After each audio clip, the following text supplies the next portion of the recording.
کہ بنی اسرائیل کا ایک آدمی تھا، عام سادہ سا بندہ تھا.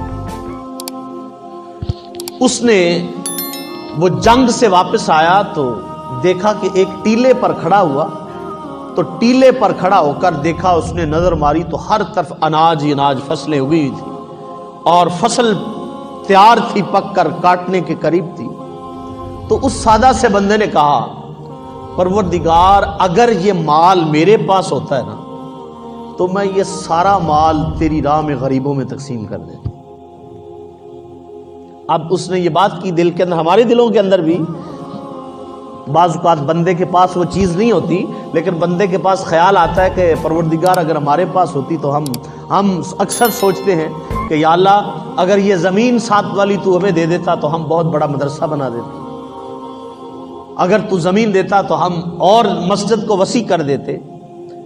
تو یہ اچھے خیالات بعض اوقات آتے ہیں.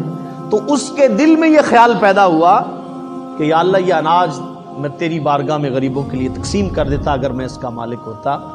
اب سنیے، یہ اناج اس کا نہیں ہے، یہ اس فصل کا مالک بھی نہیں ہے، لیکن فصل کو دیکھ کر تمنا پیدا ہوئی.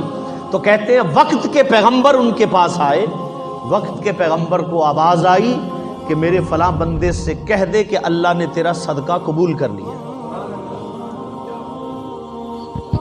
اللہ نے تیرا صدقہ، کون سا صدقہ؟ اس کے پاس تو مال و متاع بھی نہیں تھا، ایک درہم بھی نہیں دیا، لیکن چونکہ اللہ نے جانا کہ نیت خالص ہے، اگر میں یہ اس کو دیتا تو واقعہ ہی اس نے ایسے ہی میری بارگاہ میں تقسیم کرنا تھا.